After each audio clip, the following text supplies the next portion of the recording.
Hello, and welcome to the Summit Freelancers live stream. My name is Nick Bonatakis, software freelancer focused on mobile development. I'm here with my buddy Adam Nelson, design freelancer extraordinaire. Hello, Adam. How are you doing today? What's up, Nick? Good to hear your voice and see your face. Yeah. Hi, Internet. Hi, Internet. Thankfully, we're going out to the Internet now. A little bit of technical difficulty. And what would it be without technical bullcrap? So what are we talking about today? It's the name of the game. Yeah. I just sent out the tweet. Essentially, it's let's do some stress eating. And while we're at it, join Nick and I, and we're going to live stream review the Shake Shack app. Reason being, I used it last week and I loved it. So let's. All right. Was the burger good? That's really the question on my mind before we actually. I'm the kind of guy who goes to a burger place and orders the chicken sandwich.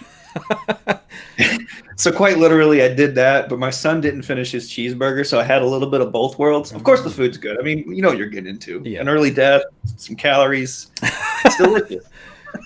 It's delicious. And I'm not the type of person to use these order ahead things. I just don't care. But COVID-19 has me downloading more and more of them. The only other one I spent some time with is Chick-fil-A. Chick-fil-A was good, but it's not as impressive as this one. I know what some good mobile experiences look like, and this is one. Yeah. And I wanted to riff with you on it because looks expensive. Everything looks custom. I want to hear your opinions on it too. Yeah, it might be. I don't know though. I took a look through it, and I was pretty impressed too. So I think, let's see if we can bring it up and dive in. Yeah, one thing I wanted to mention right beforehand, we had a little bit of a conversation. Actually, it was just a rant by me last week or 2 weeks ago. Let me see if I can share my screen here. We were talking about logo designs and how much they should cost, like branding designs. I had a anecdote full of half truths about the Gap logo and their redesign. Hopefully, you can see my screen now. What do you think? Yep, there it is. And I was saying a logo design or a big brand redesign should cost as much as it would cost to fix it. Like you're paying for the value of the whole shebang. Yeah. And I cited the Gap fiasco, and I had my facts like nearly right, but apparently it turns out it happened in 2010, so I was about a year off. It was universally hated. And it was taken down and switched back after 6 days, but I assumed it was some poor choices by the design community. No, it was a crowdsourced activity. Oh no! Do you remember crowdsourcing? Is that the one on the right, the one that the crowd chose? No, yeah, it's the one that the crowd designed, and I think it was internally voted up, or I don't really know the entire story. You're gonna make me dig even further now. Damn it! But yeah, it's the one on the right with the square here in the gradient, and I was like, this can't be done in a screen print or a woven label without a major price tag. Therefore, it sucks. It's also really weird looking. Like it's just like that. I don't know. Yeah, go ahead. Well, let me tell you what, Mr. Subjective, you can't just say it looks weird. That's I know. That's feedback. Sorry. Yeah. No, but it says here, and it's not cited, but the rebranding failure cost the company around $100 million. Jeez. Yeah, and there's a whole website of a bunch of them here. Some fun stuff. I remember the Tropicana one. Anyway, let's get to our thing. I'm going to pick up my phone here. Hopefully, I'm broadcasting my screen as well. That's the point. And let's go open up. Oh, yes, there we go. Technology. Is it moving? Because it's not moving on my screen. I see your home screen, and I'll raise you. I'm going to quit QuickTime Player and open it again because it wasn't tracking my shebang. Maybe it's because I wasn't recording. You shouldn't have to record your screen. No, right? No, it should work. New screen recording, new movie recording. I mean, this is the only way I can get my screen to appear. If you hit new movie recording is what you want. Yeah. and then that should just live All stream right, it. we're entering the matrix. Here we go. Okay, all All right, right, we're okay. doing it live. Okay, All right. somewhere way over here. So what I've done, I've already signed myself out. So should be the first time experience of someone who just downloaded the app for the first time ever on iOS. So one thing I liked up front is that like I could get through initially without having to create an account because like nothing pisses me off more than like you have to create an account to do anything. Like, let me get in and look Yeah. around. Don't make me commit at the beginning. And this screen it's pretty nice. I don't know, just in general. Talk about it from a design perspective. This is great. It's firing on a lot of cylinders. You got your strong call to action of what you want the user to do. Pretty much create an account, sign in, or pretty much find the location that's right next to them. Because the only reason you're opening this app is because you're pre-ordering or doing weird research like us. So it all makes a lot of sense. But the coolest part for me is the marketing, background image here. They have thought ahead. This is seasonal, meaning they've got, I'm assuming, Nick, some server, some CMS that controls what's going to appear here with this headline and this little subhead in the image. Yeah. Because you can't do a fresh download every time you want to change your marketing message. Yeah, exactly. It's pretty common. Like most apps will do some kind of back end call when they first start up to get whatever kind of information, and so I'm sure they're just bundling that in there, and it's just a URL to this image, and then like the copy that they want to show or whatever. But that is cool. I like that because it's like it makes it feel fresh. When you come in, over time it changes, and I like that too. I think that's really cool. Yeah, my only complaint is it's obvious that when the design team and the developers were looking at this, so look at the subheading where it says "Sip our pumpkin shake for a limited time." Mm-hmm. You see, so this is something that marketers and folks who are kind of new to digital need to get used to. You don't have control over your line breaks unless you put them in a hard way, and it's just bad practice to do a hard line break. So it's obvious the box that this text is is held in is only, it could go a little bit further. We should be able to fit the word time in the width here, but they set it kind of short, and now it has a break there, but they also probably never looked at it in this width before because the line spacing is way too tall. Yeah, and I think and that's totally a function of like what the screen width is, because that label's probably pinned to the edges of the screen with some padding, and so once I bet you they either tested this with a different string that had a better natural break, or they tested it on a smaller screen width and then it broke better. The way I like to usually deal with this kind of thing is like just artificially put the line breaks in where you think they should go, right? Just chunk it up. You can put that right into the string itself. And even if it's being sucked in through a CMS? Oh yeah.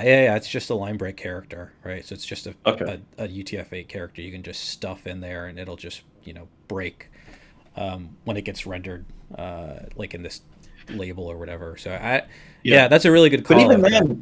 But even then, like if this were to appear on an iPad or a drastically different width device, you're introducing elements that you just can't control, and you don't have the foresight.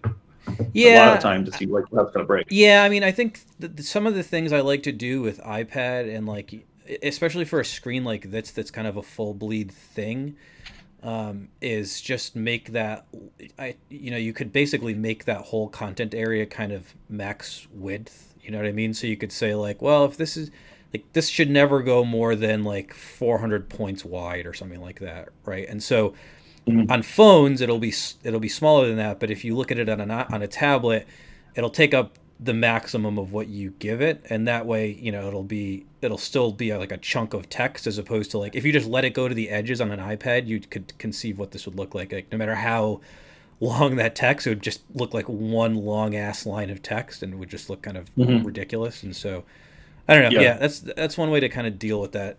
As far as like how would you render this kind of thing on different screen sizes?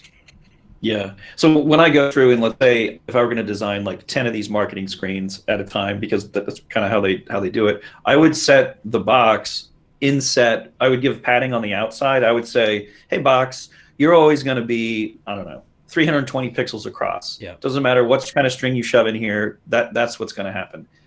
Um, anyway, Yeah, and that's how I would. that's fair as long as as long as that width is like, fits it within the minimum device, which, yeah, I mean, nowadays 320 is more than enough. Yeah, yeah.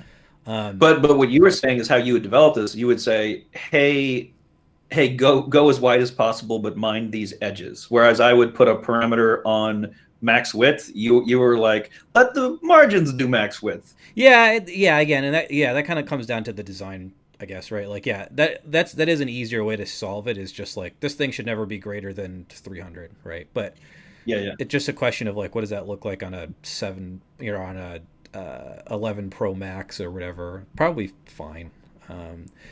One other thing that it would be that I'd like to get your thoughts on, that I've seen go awry, is like with these sorts of dynamic, like here's an image and some text or whatever. It's like a Mhm. lot of times like that text is like a specific color, and you know the whoever is deciding what this image is going to be, they pick something where when it happens to fall underneath that text, you just get like the worst contrast ratio ever. Uh-huh. And so like, yeah, I think for this kind of dynamic thing, it's always a good idea to let the CMS actually dictate like the text color as well as the image. But I don't know, like, do you guys typically, have you run into a lot of I that? haven't Like, do you I haven't dabbled in that. I haven't dabbled in letting the CMS dictate a color based on the background color. That's interesting. I can have you programmed that Yeah, on yeah, anything? once or twice. It's not really based on the background color. It's more just like completely configurable. So like, you could say like, okay, this month it's an image that's like, you know, where the text is gonna fall on top of like sky or something, right? That's like really Yeah. Oh, bright. that's great. So you want the text to be a dark color versus like, okay, next month it's like a full bleed thing of leaves and trees or something, right? So you want it to be a brighter color because it's a dark Yeah, yeah. background. I'm not saying do it programmatically. I'm saying literally let the person authoring this thing tell you, like, make the text No, this that's color. great. Yeah. Yeah, I've baked that kind of thing into web projects for sure, for marketing teams when I've done big things for Chewy. But yeah, I thought you were assuming the text was like you were running some sort of live contrast No, thing no, and no. I mean, adjusting you on the can do that fly. kind of thing, but no, no, no, no, that's not what I mean. Yeah, that's pretty rich. All right, so what naturally next thing a user would do is they would choose a shack, Yeah, right? Or sign in. I've already signed in. I mean, I am a user, but let's go ahead and pretend I'm not for a spell. sure. Look at that. You see that burst stack animation? Yeah, yeah, yeah, Can we see it again? Boom. And then it goes away. yeah. I like that. That's cool. So that stuff's really cool. Obviously, very custom. Not cheap in my world. No, Actually, I know people who are far better at those type of things than I am, and I would pay them to do it, and you wouldn't know it if you were my client. I got specialists too. yeah, Um, okay, so we're here on a map view, and the first thing that struck me about the map view here is the color palette. So it's obvious we're sucking in Google's map because they got their little byline there in the lower left, and I think that's yeah. you can't get away from that.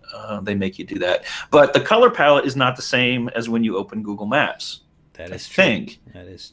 it's either they are like taking away a lot of the noise because all you care about is your burger acquisition, or they're using like some sort of palette augmentation tool. What do you think? So, yeah, I mean, there's a few things. One, so you can. It's pretty easy to strip away all of the excess crap that these maps usually have by default. So, like, the Googles and Apples, like, they let you basically say, like, all right, I want POIs and I want, road markers or traffic or whatever thing. Mhm.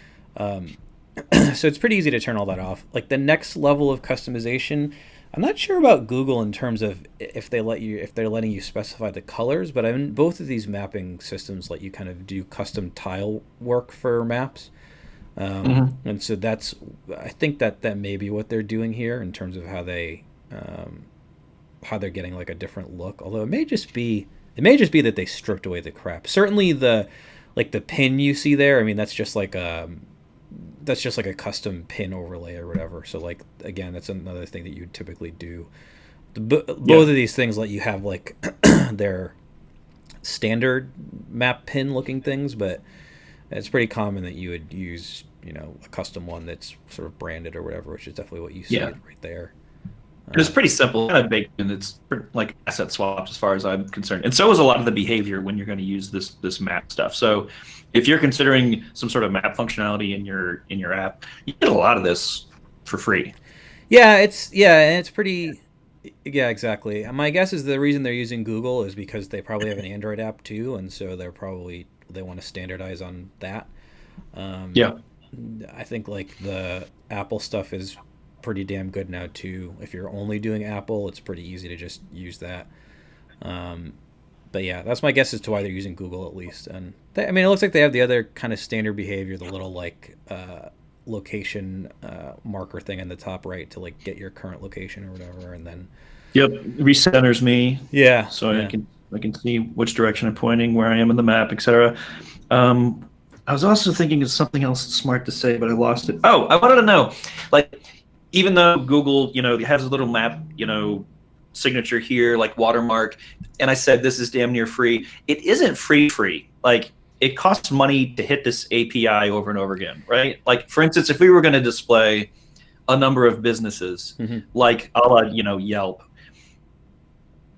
they charge based on how much you're hitting the API, right? Well, so for Apple, it's free because it's just part of the SDK, and it's like the iOS SDK, and it's rate limited in certain ways. As far as Google goes, yeah, I think there are. I think there you do I get think I'm it. talking about the Places API in particular. Yeah, yeah. There are various APIs that they change. They change sometimes. Like I don't know the latest on all of them, but like, yeah, you do typically have to end up paying. But usually there's some level of free usage allowed. It's like however many, and some of them go pretty damn high. Some of them are on the lower side. But I think the general messaging is like, don't assume that it's going to be free for life, especially if you start getting a decent amount of traffic or whatever. Like Shake Shack, I'm sure pays the amount of Yeah, traffic they have. Like they're well within that territory, I'm sure.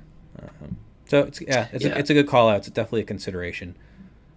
And I've done two major projects where essentially we were trying to say, okay, hey, Places API, you're pretty good, but what if we had all this proprietary information about these places too that we want to layer in to the offering for our users? Right. For instance, like a whole bunch of stuff around handicap accessibility. For instance, a whole bunch of stuff around specifics of, in my case, how dates ended, how dates went, whether people were glad they had dates, so date specific data Hmm. around these places. So what we wanted to do is say, hey, Places API, hey, our proprietary data, let's mingle together and display in one interface.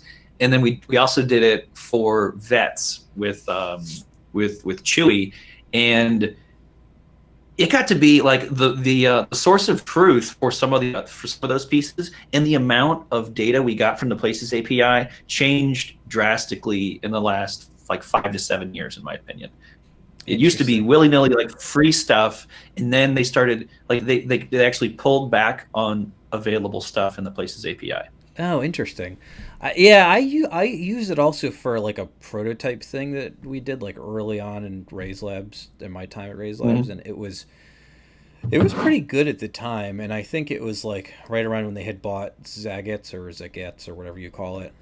So they were like incorporating that kind of data into the different like restaurants and things that you got back. But Hmm.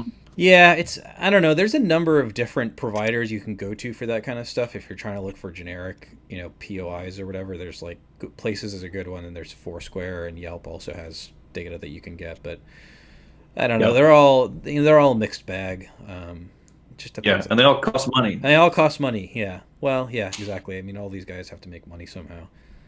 Yeah. Um, And another thing, if you want to go after, which we were in all these instances, crowdsource data, on top of those data sets, like the source of truth becomes this really mixed bag. Yeah, yeah, I can see where that would be a problem.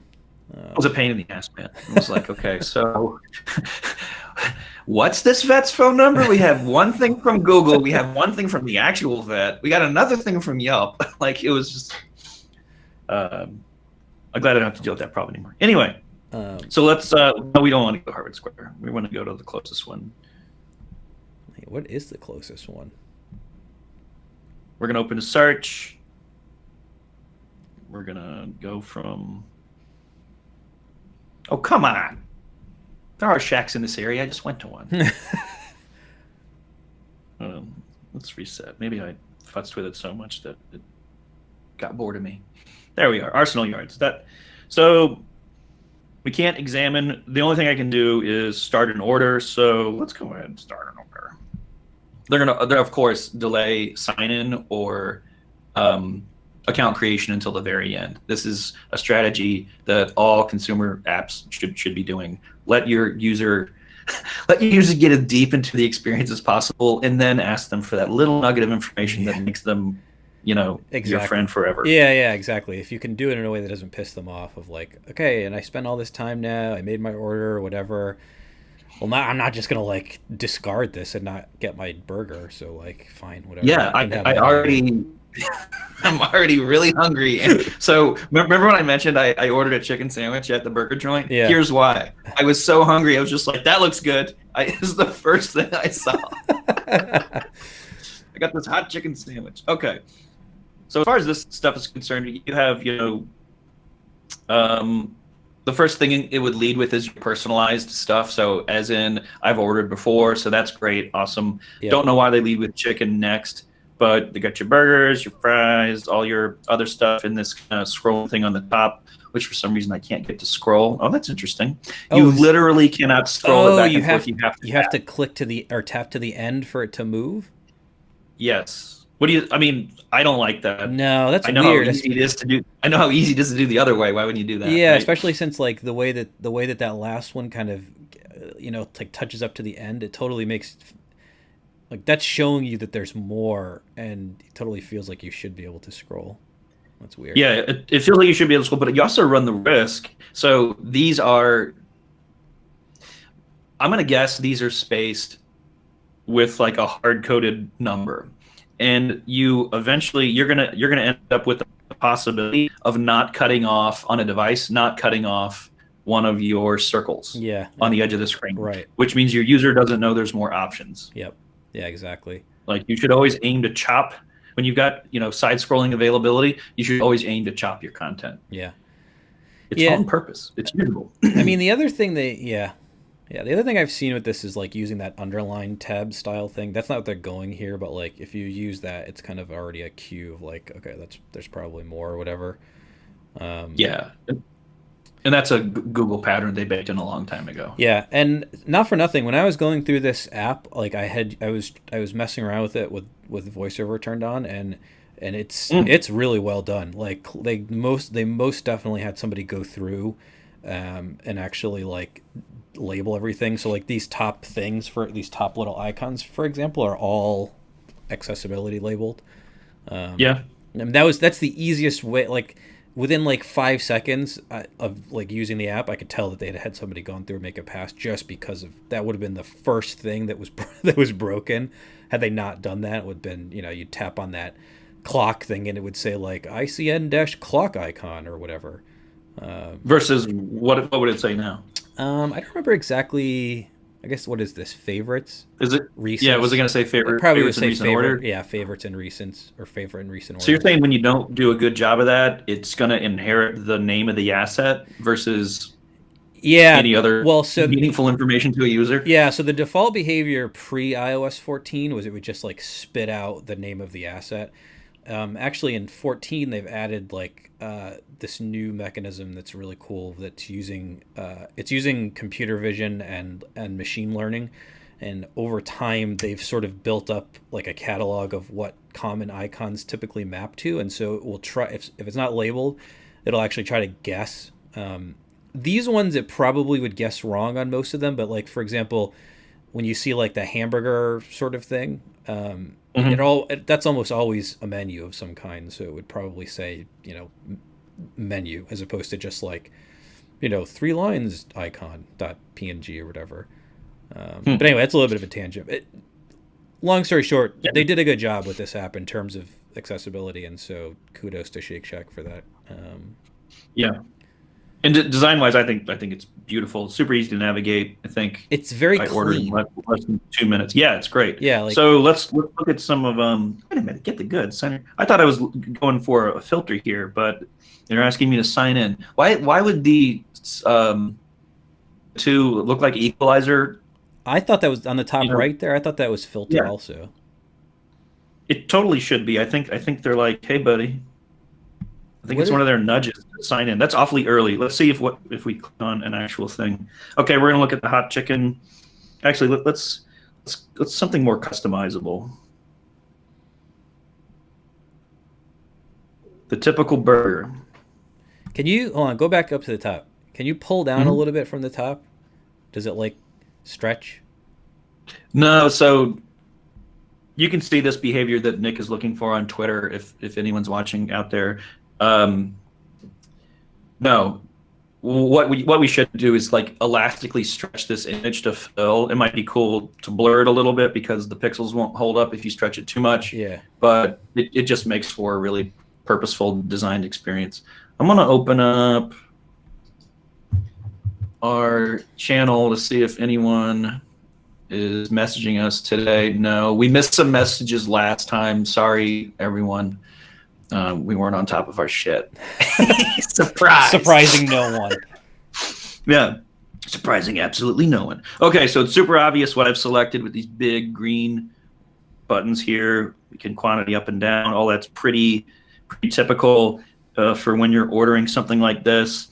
I ran into a couple of problems in my e-commerce past where you could order things like, for instance, pills, and they didn't come in quantity sections like 15, 30, 45, etc. They came in individual. Mm-hmm. So we had to have users bashing away at 200 times.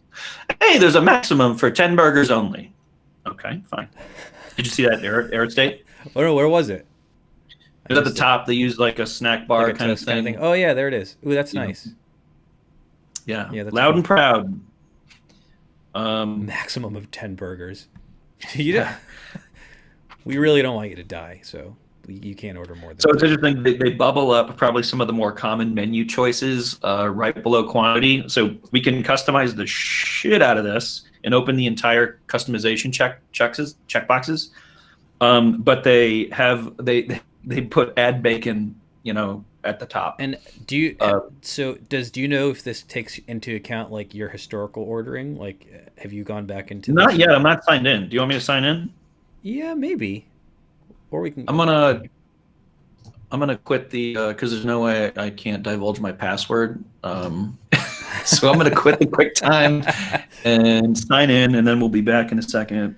Nick, fill some dead air for us. So I only asked that because I've been using the Lose It app, which is Oh yeah. very much the polar opposite of the Shake Shack app.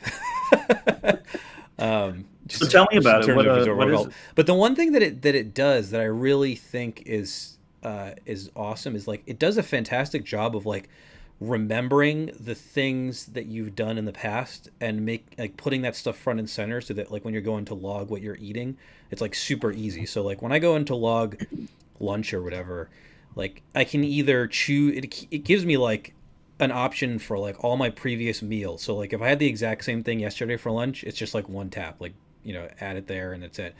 Or like if I Yep. want to actually add foods, like it surfaces, there's a search, but the like the pre-search state is just like here's the last like 10 foods that entered for lunch or whatever. So like maybe I did almost the same meal, but a couple things different. It's like super easy to just tap them off or whatever. It's like I find that I almost now that I've been using it for like a month or whatever, I almost never have to search for new things just because I tend to eat a lot of the same things every day and whatever. And so it's like, I don't know. I think that's a great example of where like, it's saving you time, saving you taps, And so this was another thing where I was like, I wonder if they would do that. I think like That Grubhub would do reminds that.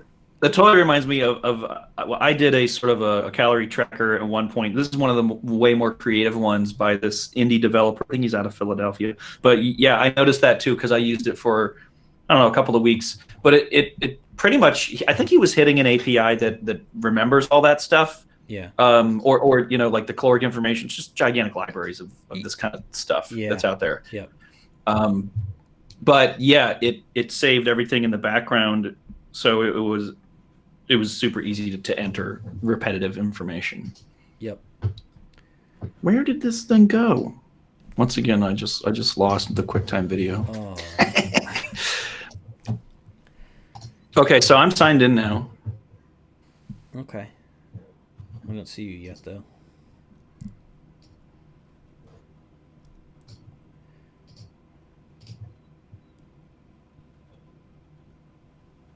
This feels like something that OBS or any of these streaming platforms should have, like just a iPhone source or whatever. Although actually that wouldn't help us here because I'm running the stream and you're on Hangouts.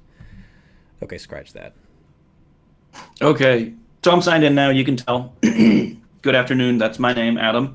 Nice. Welcome. Time to get shacking. All right. So back where we were. Probably don't need to be signed in for any of this stuff. But did you remember last order? That's what we're after. Yeah, I wanted to. Of course it did. We got our order history last week, being super healthy. But if you go back into the chicken, does it give you like is it one tap to order the same customization that you did last time?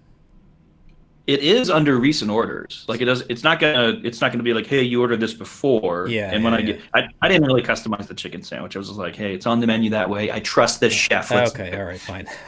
I don't get picky. I have respect for the art form, man. I'm not gonna. I do. Couple of CTAs, more info, reorder, and then interesting. This is something I would probably fight and want to get the use case for as a product, designer. What's with this heart? We already have this in order history. Why am I going to like this? Yeah. Let's see what happens. Favorite order. So there's a separate favorites section, right? This one's more favorite than the other favorite, though. Okay, so I just ordered it. Oh, so it made it a real boy. Okay, so do you see what happened there? Now the card has images of everything I ordered, and I gave that order a special name. So I can see. I see. If I frequently pick up a variety of things, like say I'm on a lunch run or a beverage run for like my construction crew, I could be like, this is Thursday's morning crew order, etc. Because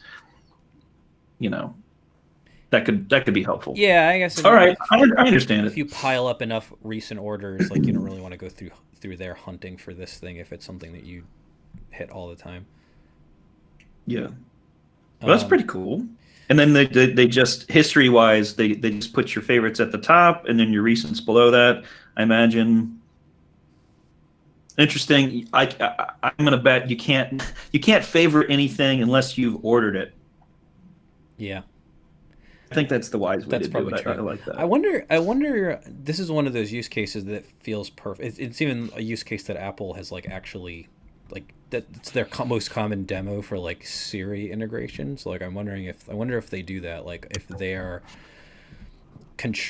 I think they call it. It's not contributing, shortcut. But well, yeah. So what you do is like you basically encapsulate these different interactions in a way that the system can understand it. So so when you did an order for the burger or whatever, right? If they integrated this, they would say, all right, this Adam did this activity. Here's a bunch of information about what it is, and then every time you do that order, the system they tell the system like, all right, he ordered this order, and then over time it would start surfacing that to you, like in like search or in like the Siri suggestions or whatever, or in be available as a shortcut to be able to say like, oh, hey Adam, like it's it's 6 p.m. on a Friday, and you usually order Shake Shack. you know. Get serious. It's at 11 a.m. But yeah, that's like their canonical example they use all the time. Is like they have some fictitious like recipe or like coffee shop or smoothie shop or something or whatever. All their sample documentation. So I bet you they are doing that, just because these guys seem like they're really on top of, making a first class app, which is cool. Yeah. All right. So remember that set? It was what we thought was going to be a filter option at the top. Yes. Guess what? It's not. It's allergies. So that's why they wanted me to sign in. I was about to enter personal information, and it would be lost forever if I didn't sign in. So that to me is an icon fail. Like, yeah, I would agree. I don't know what the best icon is for that, but like, that's not it. An EpiPen. Everyone knows what those look like. Is that what it's supposed to be? No. These are like setting toggles, like an equalizer. Yeah. But I mean, what would you choose for allergies? Guess what? This is a great spot for a word. Or the word allergies would fit here, especially in some of the small type choices they or use. like that could be a good use case for like make the icon whatever, but like on the first time run, put like a card inside this like feed or something that says like, hey, like, did you know that you can specify, you can put, you can tell us about your allergies or whatever, tap here to start doing it, and then show that, like, have that same icon there to like associate it or something like that, right? Like, yeah, I agree. It's like, it is kind of a weird spot. Or even, do they have a settings screen or anything like that you can get to? Like, that's where I would go hunting for it, if I tried to. Let me check real quick. I did just notice, so as I scroll, these are anchor links. So I'm just scrolling really fast. I'm not tapping each of those across. Yeah, so they just the menu is just one huge scroll. Yep. And these are anchor points. Yep.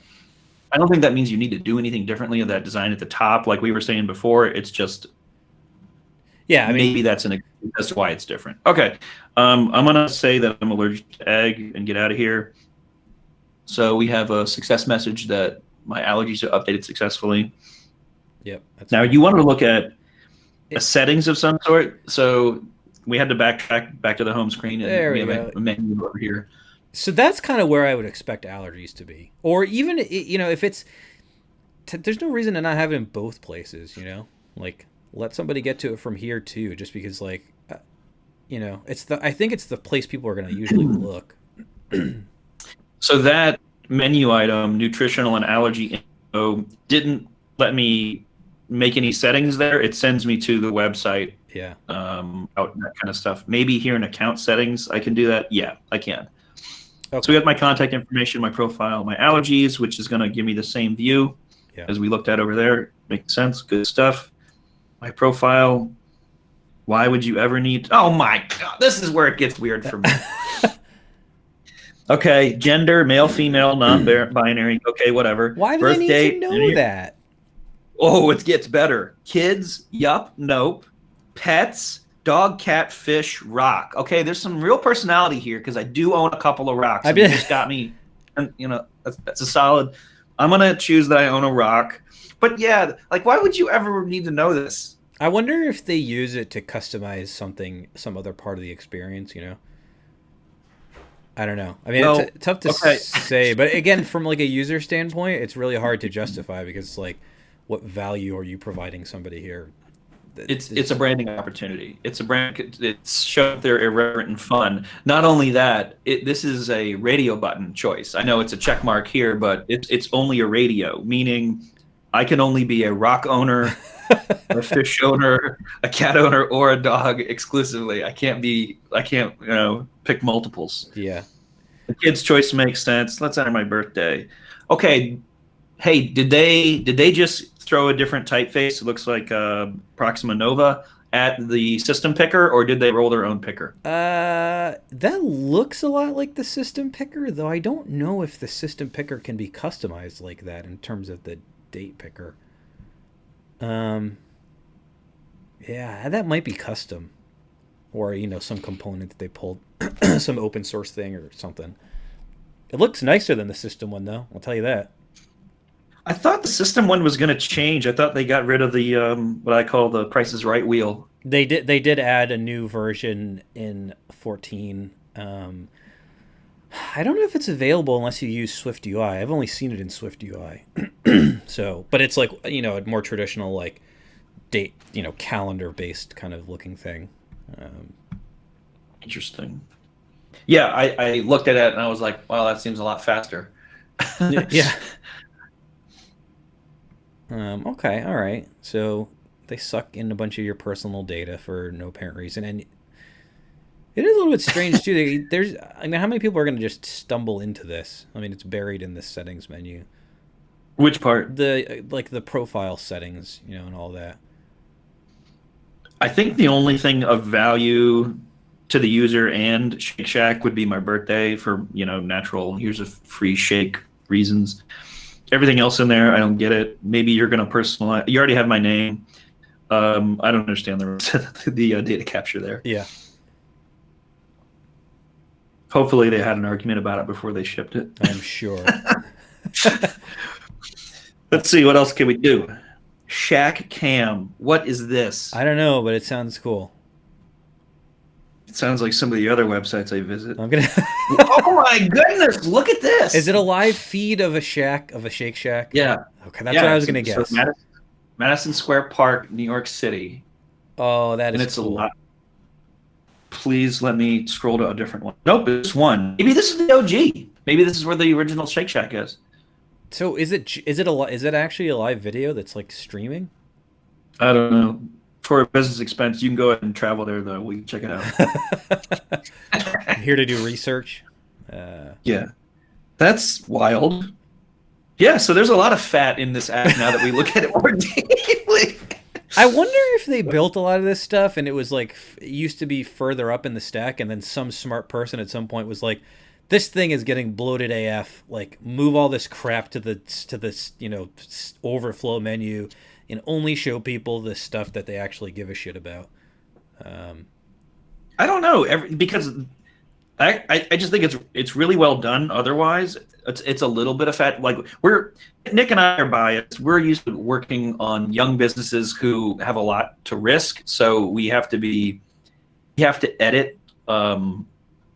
We have to edit because the life of their business depends on it. Shake Shack, maybe they have so much investment behind them. This is version 4.5.4 of their app, meaning this is very mature product. Yeah. Although you don't know, I mean, yeah, I don't know if you don't know how many times they've just been over, entire rewrite or whatever. And to throw another version there at it, like a big one. Yeah. You can do whatever you want in those, right? Oh yeah. I mean, there's nothing stopping you from doing anything, so it's hard to tell. Yeah.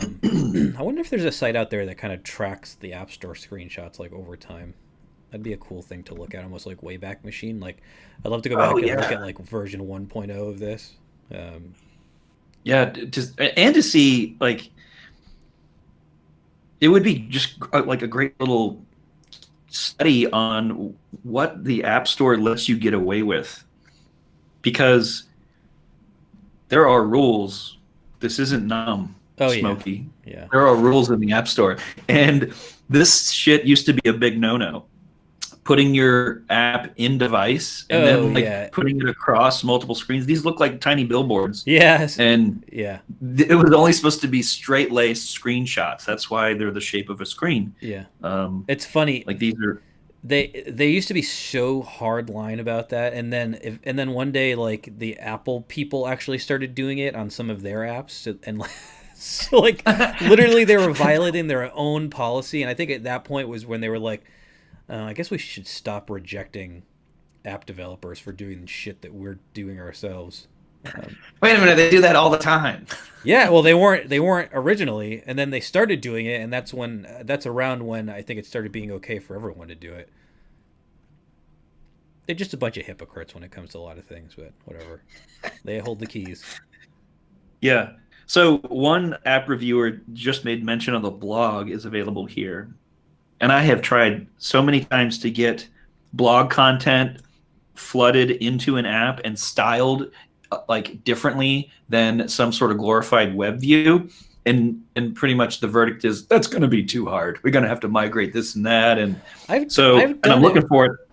Yeah. Really? Yeah, I did it for, and the app probably is broken at this point. It's been a while since I've looked at it, but a friend of mine is involved in the historical society, like where I grew up, and they wanted to do like an app, like a tour guide for like the town, and you can basically WordPress will like spit out like a JSON thing, and then you can just kind of it's kind of a pain in the ass. You have to do some special like processing on what it sends back, but you can at least make it presentable. Like I had it to a point where it was I had like these cards with like the featured image for each post and like a blurb or whatever. So I don't know. Okay. If somebody tells you that, What you call bullshit on them because like it's definitely possible to do. Well, I don't know, Nick. When you meet the bar of typography that I'm expecting, Okay, fair. and then Sure. I'm talking drop caps. I want different subheads. I want pull quotes. Come on, Yeah. this is a blog. Yeah. Okay. Fine. Okay. Yeah, I can't find the blog in here anymore, by the way. Can you go back to the menu screen real quick? I just want to ask you something. Sorry. Like the actual like I'm gonna order things with like the little scrolly thing on the top. So, talk to me from a design standpoint in terms of like, I just feel like there's so many apps now that are so bloated with crap. The thing that strikes me about this, I just feels like they made it. I think it's partially the typography. It's partially like the iconography's pretty simplistic, and like there's a lot of spacing everywhere. But when I look at this, I don't feel like claustrophobic. You know what I mean? Like when I look at the Facebook app, for example, I just get overwhelmed. Like my brain starts to melt. Or some of these other apps out there that have so much going on, and to their credit, I think they've done a good job at self-restraint. Like they're not loading this thing up with all kinds of like bullcrap promotional content or unnecessary garbage. It really is just like the bare minimum of what you need to see, and I think it feels really clean to me. It really isn't, and I think that's why I texted you that night after I ordered from here. I was like, "This is a great app. We should talk about it." Yeah, the design sensibility is really great. It's obvious there's no one from a marketing department at the helm here saying we need to pack more menu items above the fold. You know what I mean? Yeah. Like there is one sandwich here, and it's not even the flagship of what they sell. Yeah. It's a chicken sandwich. They're giving their user a lot of credit, and therefore the experience is really light. And I want to talk about the photography for a quick second. Sure. Most of the time you're going to see like McDonald's style, overly stylized, glorified food. If you look at just how simple, like look at this burger, it almost looks sad. Yeah. But guess what? That's pretty much exactly what it looks like. Yeah, it's like, and like there's just some honesty about this whole thing. The whole aesthetic is not trying to lie to me. Look at these fries. They could be photographed in way different ways that are way more enticing, but it wouldn't match with the way they photographed everything else, so right? true. It's just the same perspective. Yeah, so like they're not trying to bullshit you. It's just honest. It's like, here's the fucking fries. You want them or not? They're going to taste fucking amazing. Yeah. So either you can have them or, go buy some Burger King or whatever. Yeah, there's no like depth of field or like I can see the salt crystals on them. There's no extreme close up. That's interesting. So you seems like that's super intentional, right? Because all the photography is kind of in the same vein. Yeah. The direction and the brand folks behind this know exactly what they're doing. Yeah. It's high end stuff. You see how much you spent on lunch for me and an 11-year-old kid? I spent $26.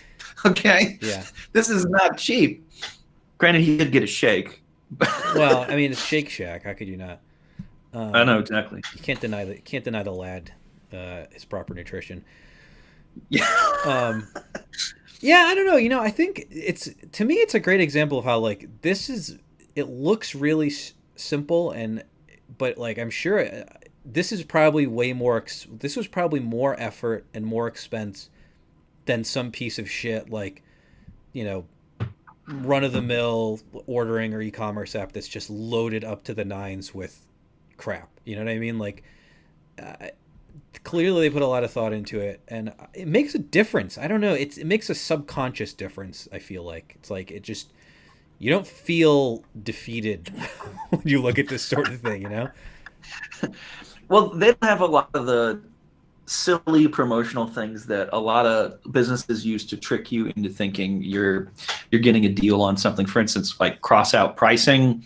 You know, like for instance, in Yeah, this hot chicken sandwich, there's two typefaces here only. One of them's black, one of them's gray, and it's not even two different typefaces. It's just different weights of the same font family. yeah, And I've fought off plenty of marketing people, and I love marketing people. I was a marketing person, but I've fought off plenty of marketing people who would want to say, you know what, we could sell 1,000 more of these chicken sandwiches if we crossed out 760, if we crossed out 829 and made it 769, but it was never really 829. We just have a cross out next to it, and that's all the stupid little decisions that clutter up a UI and clutter up any designed yeah. experience. And to be frank about it, because like I've built a number of e-commerce things, and like that's always the shit that blows up the effort, you know. And I mean, I said like that this was a lot of effort, but like when it comes to those types of things, that does actually make things super complicated because it's what's strike through and what's not strike through, and like which products are going to have, these SKUs are going to have this promotion, or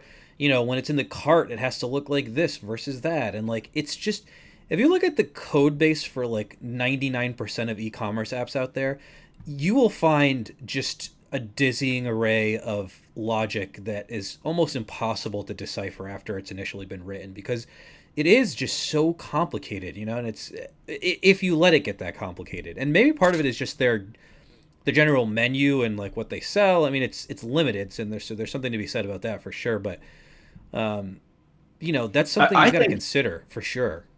so. It's either they're measuring this stuff and consumers are duped and it really does work, or here's my real hunch: no one's measurement on all these transactions is really that great, or design changes is really that great. It's just a bunch of busybody PMs, marketers, and designers who are hyper familiar with their own product, and they are designing for themselves and how immersed they are in it.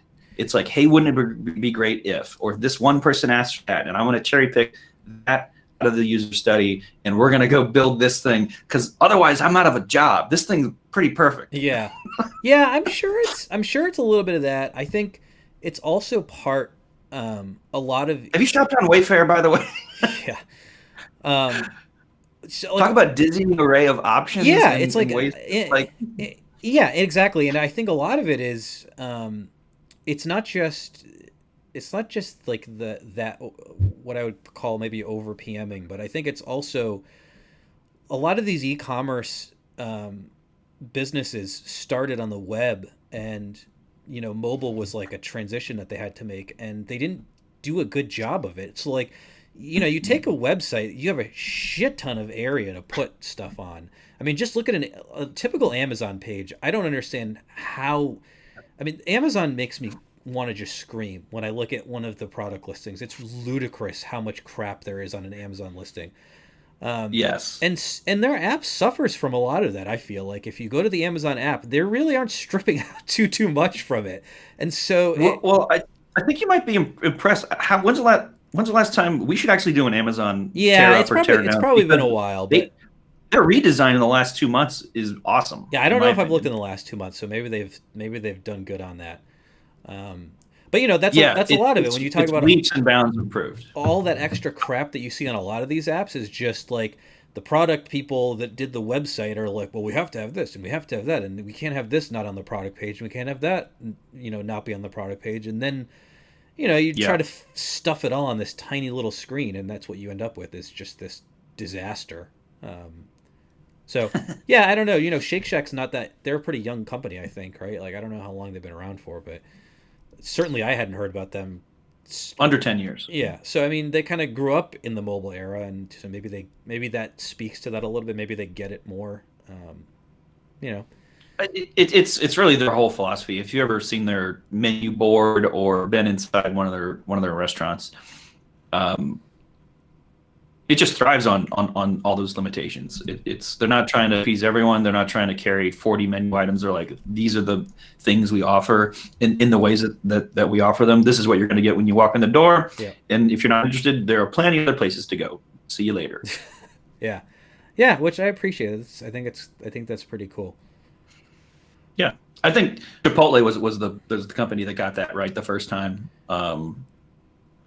many years ago now. Yeah. But everyone's been kind of following suit with they call this trend. Is it still called fast casual? Yeah, totally.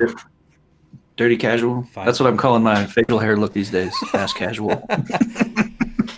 Zing. All right, dude. It's 3:00. Yes. What do you say? I think we're good. I'm looking forward to my affiliate hamburger from Shake Shack. I hope somebody there watches this and realizes that we've just spent an hour talking them up. And Yeah, me too. There's plenty of personal information all over what I was entering in the app, so you know what to send me. All right, yeah, awesome. So hope everyone enjoyed this. Certainly had a good time, and yeah, we'll be back in a few weeks to talk about something. Not sure what yet. Maybe we'll push that onto the Twitters. Maybe we'll do Amazon next time.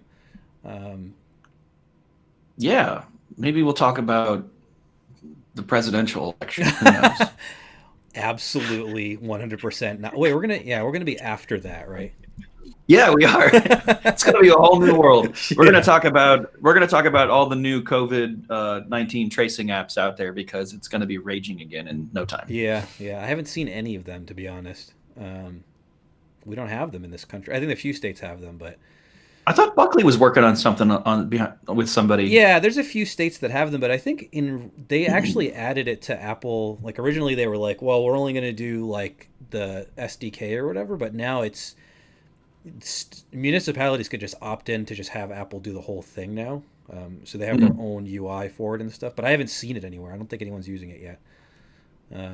So I don't know, TBD. All right, Cool. Interesting. Great talking to you, buddy. Yeah, likewise, man. Have a good one. See you later, listeners. See ya.